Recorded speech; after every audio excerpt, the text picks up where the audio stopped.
Hey, what's up, my name is Silber, and welcome back. Today I have a special guest, and I'm super excited to introduce to you. Coach Sarah's going to be talking about how to run when the weather's not exactly the best outside. This video was shot in the middle of winter, and a lot of our group members we're frozen in. It's icy, it's snowy, so she's going to be going over how to stay fit for running when you can't exactly get outside to run. So a quick introduction about Sarah. So Sarah is a certified UESCA running coach and ultra running coach. She's a NASM certified personal trainer and nutritionist. She's been helping people through training for over 17 years. The last 6 years she's been specifically honing her skills to the marathon and ultramarathon distances and strength training. She is currently training for the Black Canyon's 100K. So with no further ado, let's get into the call with Coach Sarah.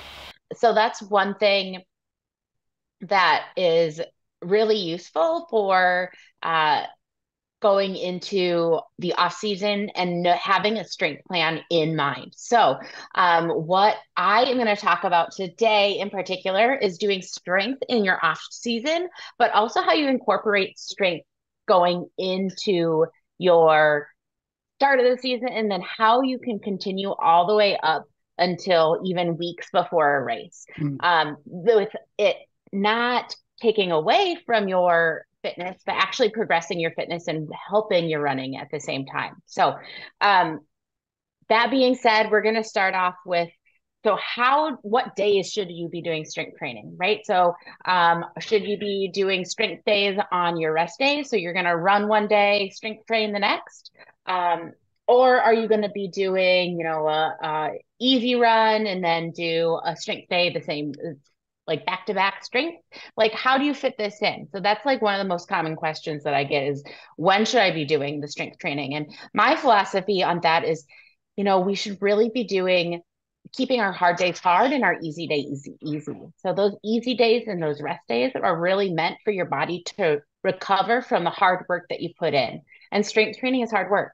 So the way I prescribe everything for my clients and what I tell people is, the days that you're going to be doing like your tempo run or any sort of interval training, that's the day that you also want to be doing strength training as well. Mm. So whether that be doing your run and your strength back to back, that's totally, like I have 1 hour and then I have kids and I have sporting events and I have work and just can't fit everything in. Like, how do I prioritize? I would say if your running is your biggest focus, I would say that doing your run first, then your strength second. If your strength is only 15, you run for 45 and then strength for 15, that's great. That if that's what you can get in, that's what you can get in. And in the off season, that can be, let's just do a full 45 minutes of strength training. Rather than running. Like, let's get the legs strong, let's get the legs stabilized, ankles strong, full body strength is what I say. So hard days hard, easy days easy. So that means on your easy run days or your rest days, that's a rest day, like light movement, walking, but no strength training on those days. So that's one takeaway. And then the second is, what should I do first? So if I am doing strength and running on the same day, which do I do first? Do I run first, then strength, or do I strength and then run?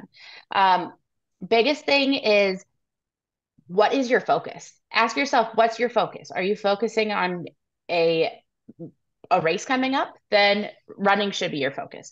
Or if it's the off season and you don't have any races coming up, you're just trying to stay fit over the winter, then strength should be your focus, just to get uh the little extra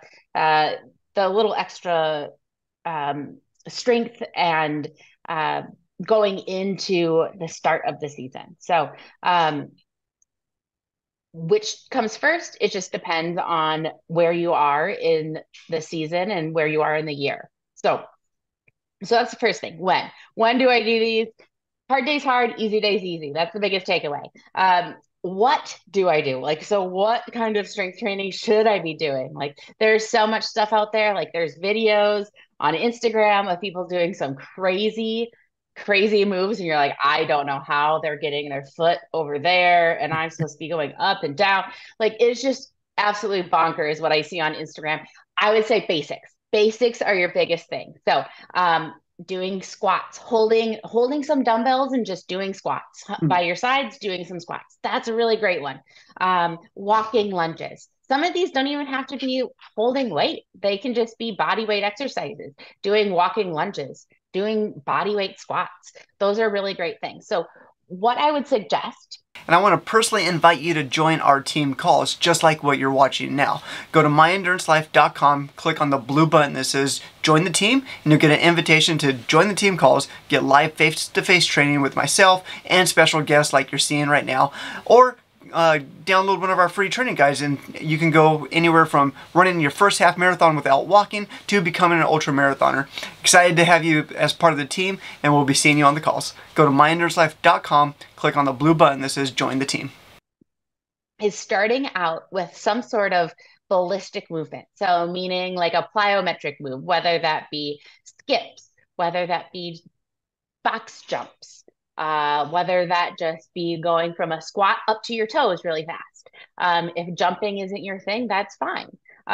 So like Speed a skaters. fast twitch. Yeah, Like, a fast yeah. twitch. Yeah, so I always start out with a fast twitch. Absolutely. Speed skaters, and that can even be stepping from side to side rather than just then jumping from side to side. That can be a step from side to side. So something that gets your fast twitch muscle fibers and your heart rate up. That's the first thing. Second thing that I usually do is some sort of leg exercise. So I hear some people say, well, my running is my leg exercise, and then I just do upper body in the gym.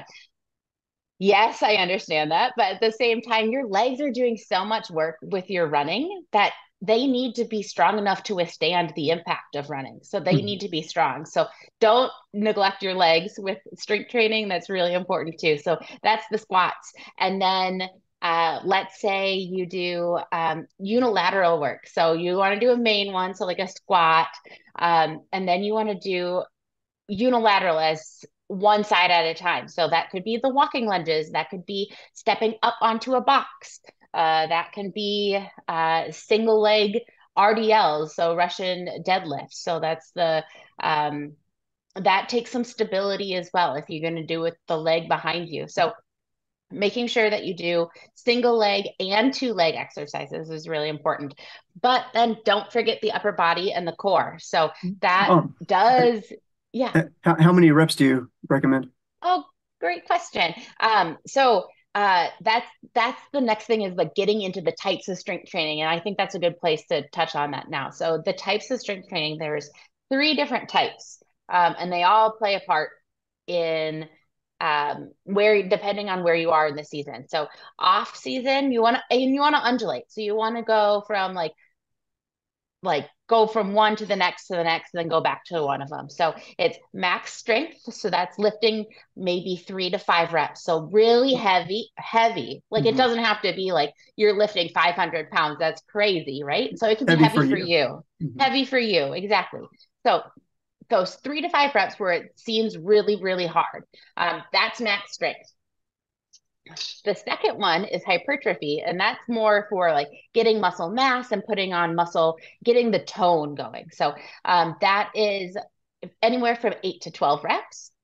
And then muscular endurance, that's where it's getting closer to your race. That's when you would want to do muscular endurance. You don't want to over fatigue the muscles. So that's the endurance, the lifting heavy, but for a long time at the same time. So that's anywhere from 15 to 25 reps. So not heavy weight, lighter weight, but something that you can do for a longer period of time. So that's the muscular endurance. That's a great question. Yeah. So upper body, don't forget about upper body. So you still want to do push-ups. Push-ups are really great for not just your upper body, your chest, your arms, your tricep, but it's also good for your core. So that's one of those exercises that just incorporates everything. So always try to do some push-ups if you can. If modifications are a thing, right? So there's no shame in doing a modification. If you can't be up on your hands and your toes, drop down to your knees. If that hurts your wrist, do it against a wall. Mhm. So just do certain different things um, that make it a little bit easier, but still get the same benefit. Um, so that also means like bicep curls, overhead presses, things that incorporate upper body movement, because we still have to move our upper body when we run. So Right. overall being healthy is what I recommend, right? Yeah. I think a lot of runners overlook the upper body and how crucial it is to us, and especially once you get into the marathon distance and ultra marathon, when you're wearing a vest or carrying a water bottle for 5 or 6 hours on end. Like if you don't do that during training, by the end of the race, you're going to be so sore or so tired that it could ruin your race. Absolutely. Absolutely. One thing that, especially with these ultra distances, if you use poles and if you're going in the mountain and you're using poles, I still struggle. I Mm. do so much upper body work, but at the same time, like using the poles and pushing down on the ground with your Hmm. arms, my arms get tired. Like it's a full body workout using poles Yeah, too. big time. Yeah. So if you're not used to it, if you're not used to the stress, it can make or break your race. Hmm. Absolutely. Yeah. Totally. So that leads into how much should you be strength training, right? So should you be strength training every day? Should you be strength training once a week? Um, what I suggest off season, there's three. I break it up into three different sections: off season, start of the season, and then close to the race. Mm. So let's say, because we're in off season right now, so that's the most pertinent. So let's talk about off season. So off season, um, I would suggest anywhere from 3 to 4 days a week for strength training. So, and what I do, I don't focus on just legs or just upper body or just core on certain days. I do full body workouts every day. I just don't do the days back to back generally. So, and that kind of makes sense with how I do it with um, running, right? You're Hmm. not going to do 2 intense days back to back. Right. Same thing with strength training. You're not going to do 2 strength days back to back either. So, um, doing strength training 3 to 4 days a week, I think, is a really good place to start. Some people do 5 or 6. More power to you, but three. I Hmm. mean, three is a good place. Four, if you're really feeling like you have enough energy and you have enough time on your schedule to hit the gym 4 days or hit your home gym 4 days a week. That's totally cool too. Um, What about start of this, yeah. doubling up? Like some people like double up on their runs to, get that mileage, and if they have time constraints, what about doubling up on um strength training Do you mean like doing strength twice a in the day? morning and Yes. strength at night? Hmm. You know what? I've never been asked that before. Usually I just do one strength session, do one run session, one strength session, but yeah, absolutely. If you have the time to split up your strength. So let's say you only have 15 minutes before you have to run out the door for work and you have Hmm. 15 minutes before you have to pick up the kids after school, right? Sure, absolutely. Do some upper body in the morning and then do some lower body in the afternoon. I like that. Okay. Yeah. I like Good. that I for think sure. because with everyone's busy schedules, I think some people would think like, oh, strength training, I can only do it once and then I got to rest. So, um, Yeah, no, I think that's really good. I think wherever you can fit it in, absolutely. yeah. Especially I mean, if you're gonna do two like hour-and-a-half sessions, I feel like that might not be Right. Yeah. super conducive. You might just be too tired by that second one. But Hmm. if you're just trying to fit in wherever you can, I think that's a really great idea. Cool. Yeah, totally. So going into the start of the season, so the winter's not going to last forever, thankfully. So we're going to be starting our training and doing our half marathons and marathon training. And how do you incorporate strength training while you're doing a training plan? So I kind of touched on it before, like hard days hard, easy days easy, but I didn't say how many days you should be doing it, right? So as the miles ramp up, you want to set back from the strength training. So the where I suggest, because you're doing 3 or 4 off season, going into the start of your training cycle, I would say anywhere from three is a good number.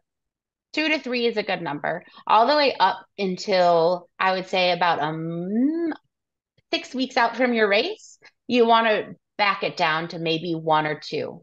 And Mm, this is where the muscular endurance comes in, where you're doing lower weight, a little bit higher reps. Not super low weight. It still should feel challenging, right? So it should still feel like by the end of your set of 20, you should feel like I mm, can't do any more reps, mm, right? But at the same time, it's you're not going to be lifting the same weight for your 3 to 5 rep max right. with your 20 reps, right? So Hmm. it is a little less weight, but it still should be challenging. So that's where I would say, 6 weeks out from your race, take it back a little bit. Your miles should be pretty high.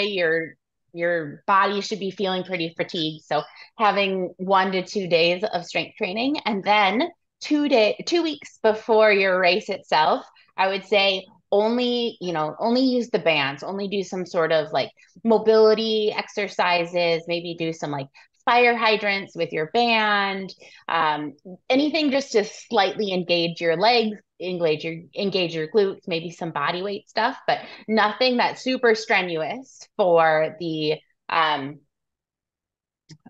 leading up to the race, because this is the point you want to taper, and you want to, Hmm. all the hay is in the barn at that point. So Right. yeah, so all you're even if you hit the gym really hard in those 2 weeks leading up, um you're not going to reap the benefits by the race time. So Yeah. yeah. Awesome. That's good stuff. Yeah. Yeah, Yeah. absolutely. So that's really what I suggest on how to strength train in the off season and staying consistent. I would say just, make a schedule and stick to it. So pick the days of the week that you're going to be doing your harder runs, and then do strength on that same day. Even Yeah. if it's like 10-15 minutes right after the run, if that's all you have, that's great. Hmm. Yeah. Yeah. Yeah. I've found myself because I've never been one to like go to the gym, but I do like to include like bands and just body weight training. And Yeah. that's how Sarah and I actually found each other. She liked one of my stories where I was doing burpees. But uh, I noticed that after my long runs, if I followed up with burpees or squats, like yes, I'm tired, but I feel so good afterwards. It just like re-engages those muscles in a different way, and it almost feels like it's starting my recovery process faster. So I don't know if physiologically if that's true or not, but mentally it seems to really help. Yeah. So Yeah, no, absolutely. And it's like you said, it's engaging those same muscles just in a different way. And so mhm. I feel like it might not necessarily help the recovery, but it does send blood flow back to those muscles and you're engaging differently. So maybe it does. Yeah, I'd be yeah, curious. I'd be curious. yeah. It's more of a mental win too. Just like saying like, "Yeah, I just got done running 20 miles, like, and I can still do squats."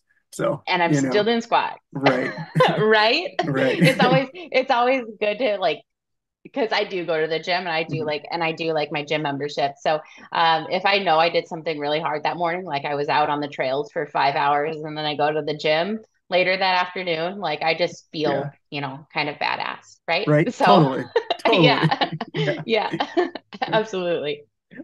So before we wrap it up, we had a couple of members leave some questions for us or for you. So Awesome. Yeah. Jennifer and Angie both asked about proper fuel and nutrition for a half marathon race.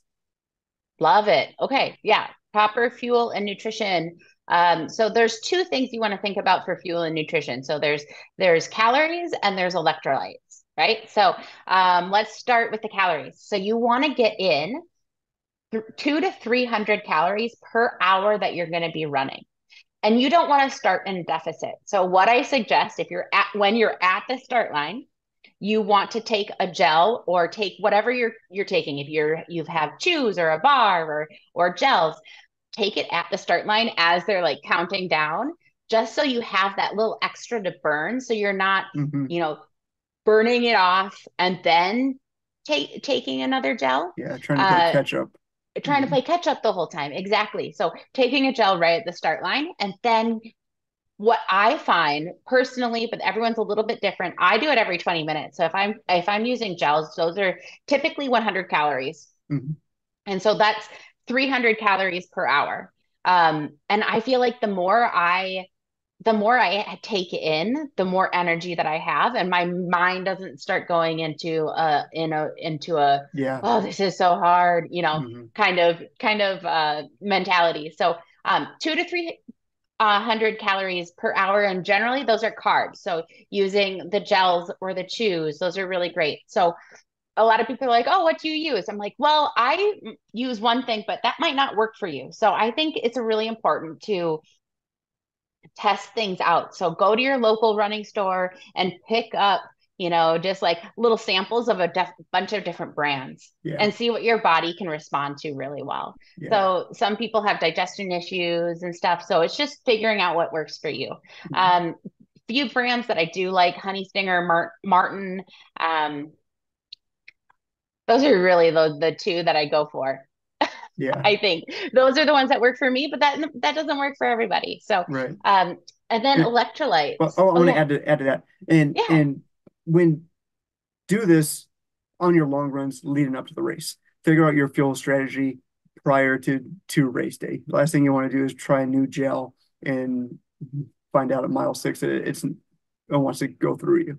So I I tried, like Sarah said, I've tried different brands, and what I found is like Goo works for me, And so one of the things I like to do too is because when you get into marathons and ultra marathons, you get to a point where you get like this just this palate fatigue where nothing tastes good.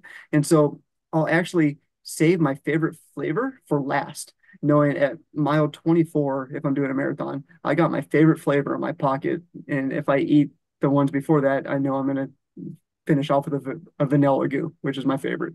And so it's like motivation to like keep, fueling myself, but I get like candy at the end. So I really like that idea. I really like that idea. yeah, But yeah, that's so true. Like even the farther you get into a race, you're like, oh, another one. right. Like I gotta do this. Hmm. So yeah, just finding a variety too. I think so. Sometimes I never go with just gels. I always go with gels and a bar and chews because I don't know what I'm gonna be feeling. Right. Right. So I don't Mhm. know what I'm going to want. So I'll have a variety with me. And Yeah. that's why it's nice having a vest rather than like, pockets or a handheld or something. So Mhm. the vest holds a lot more. So I can have whatever I may need. Right. Yes. Um, also for electrolytes. So this is really important. So a lot of people, they're like, well, I took in so much calories, but I still bonked. I still Mm. didn't. And it comes down to electrolyte balance. So when you sweat, some people sweat out, everyone sweats out salt.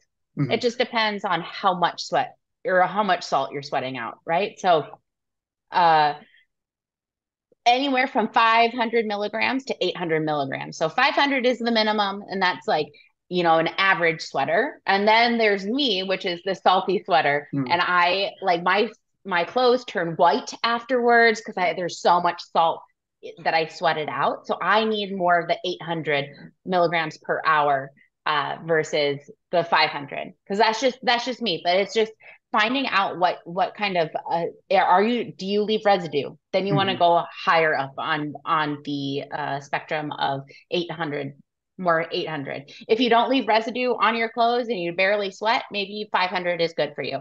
Right. um yeah, and so that's per hour. Mhm. So if you're going to be out there for 2.5 hours doing your half marathon, you might need multiple, handhelds or multiple flasks full of your electrolytes. So there's also a bunch of brands that have those electrolytes as well. Mhm. Um, uh, one other thing that I would say is there are mixes that are carb and electrolytes, and then there's just electrolytes. So know what you're taking in. So make sure that you're getting enough electrolytes and carbs taking in fueling for carbs, like drinking your carbs is great. Drinking Mhm. your calories is great too. Just keep track of how much you're taking in. Yeah. Yeah, and Yeah. plan appropriately for weather conditions for the race. Because if you travel for a race, like um, if you live Yeah, it just you might be training in conditions that are very different from the day you're going to race, especially if you're traveling. So Absolutely.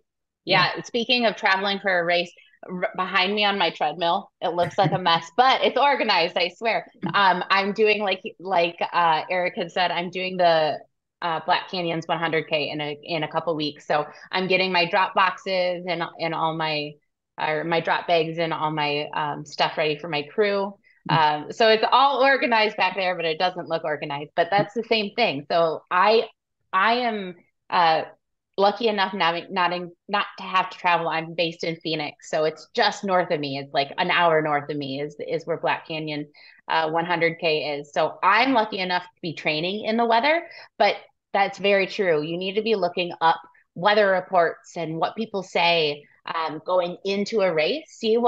Find all the information you can on the race. What have people said historically about the race? What's the weather like historically? And a plan accordingly. Not just your clothing, but also what you're going to be eating and how much you're going to be needed to drink and things along those lines. yeah. And then I want to touch on too, as far as like the electrolytes. A lot of marathoners don't like to they like to be hands free and then rely on the race nutrition. So find out from the race organizer what they're sponsored with, and then you can start testing with that through the race. Because I've had an instance where I was relying on the race to support me, and they ended up changing it the day of, and it was an electrolyte that I had never used before, and it ended up messing me up. So ever since then, I always use my own electrolytes in a handheld, regardless of the race. But a lot of friends I run with, they'll change their electrolytes based on what the race is providing. So, That's um, a very good point. That's a very good point. Not everyone wants a handheld. Not everyone wears a vest. So, mhm, yeah, that's a very, very, very solid point. yeah, See what the race yeah, has and start practicing with it. yeah. Okay, next question. Ashley is asking about performance and sciatic pain, and what are the best running shoes? I So love it's a it. two-part question. A two-parter. So actually, so I am not a doctor and I can't necessarily prescribe anything, but things that I've found anecdotally that help me with piriformis and sciatic pain, um, it actually comes from your glutes. So think about doing certain stretches. If you do a figure four stretch, so that's going to be where, let's say you're sitting in a chair and you put your one ankle over the top of your other knee, and then have your it more looks like a triangle. Try to keep that knee down and then lean forward. Keep your back flat and lean forward. That's a figure four stretch while you're seated. You can also do that while you're standing as well. That will take a lot of pressure off of the lower back and the glute, and it'll stretch out those muscles that could be not necessarily actually sciatic pain, which is a pinched nerve. That's more like shooting Mm, pain. But more of that goes down the back of your leg, goes down the side of your leg. That has a lot to do with the musculature that's really tight. So that figure four stretch is a really good one. You can do that same figure four stretch while laying on your back as well. So it's a yoga pose where you just lay on your back and put your foot on your knee and then pull your knee towards your chest. That's a really good one to relieve that pressure. Any stretch that you do, you want to hold for 45 seconds to a minute and then relax for like 15, 30 seconds and then do it again, repeat, about three times.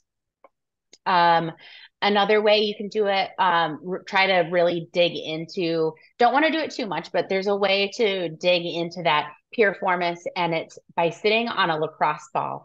So mm, same idea where you put your foot on your knee, and so you're in that figure four, but your butt cheek is sitting on a lacrosse ball, and it really gets that piriformis. yeah, Now you want to be really careful not to overdo it. So don't hold it for too long. And if it's super painful, um, take a break from it. Right. So it's not going to feel great. Honestly, it's not going to feel great. But if you can do a little bit and then try to release, hold it still, and then it'll hopefully release. That's one way. But you can do damage that way. So don't want to overdo that one. yeah, yeah. Yeah. And then Oh, favorite and the shoes. and the shoes. Okay, so the shoes. You want to go to your local running store and get fitted. That's Yeah, my 100% um go to. Everybody's gait is different. Everyone's feet are different. Everybody's hits are different sizes, and how your Hmm. feet hit the ground are different. It's really individual. So I would suggest going to a running store, and they will put you on a treadmill. If it's a really well equipped running store, they'll put you on a treadmill. They'll watch your gait. They might even put you on like a foot pressure sensor, and so they can see how much arch you have, how much arch you don't have. In my case, and they'll get you into some shoes that will work best for you, and they'll give you different options, different brands, different price range. So that would be my biggest thing: is go to get fitted at a running store. Yeah, it's definitely worth the investment. Yeah. And they're pros. They'll ask you questions about, how long have you been running? What are your goals? How often do you run?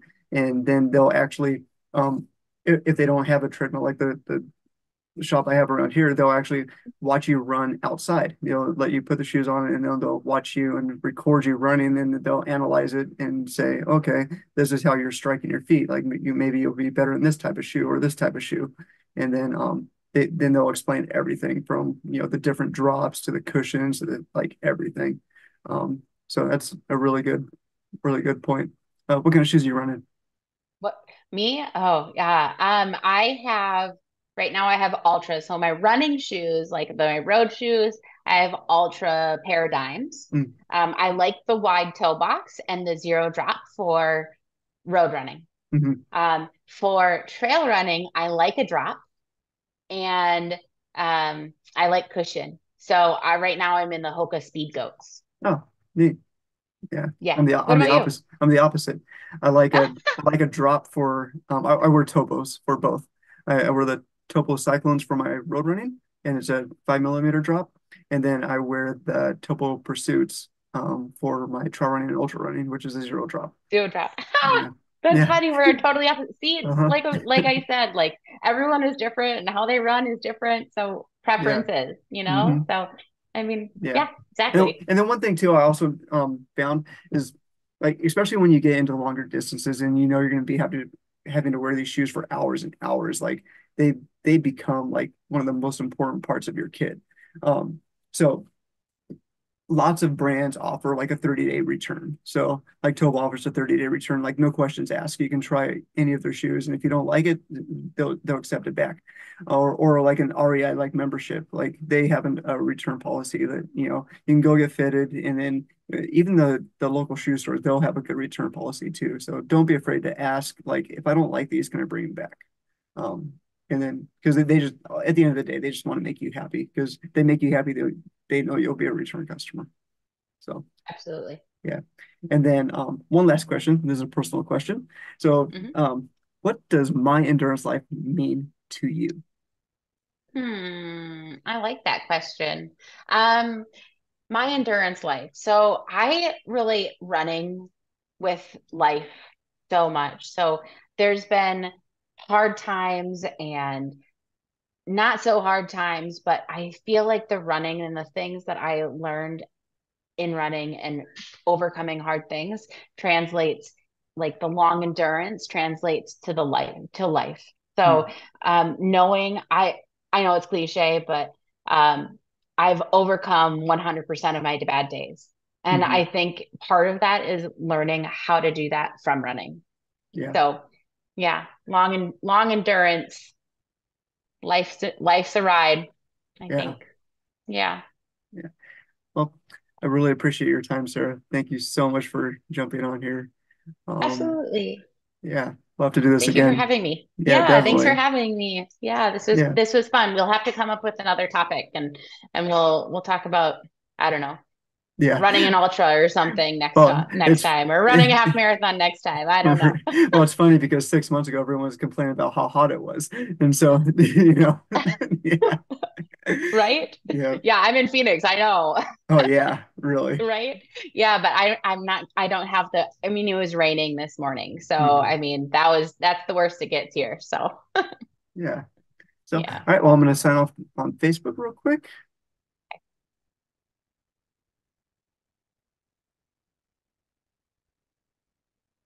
All right. Well, So that's it. Thank you so much. Awesome. Yes, Yeah. this was great.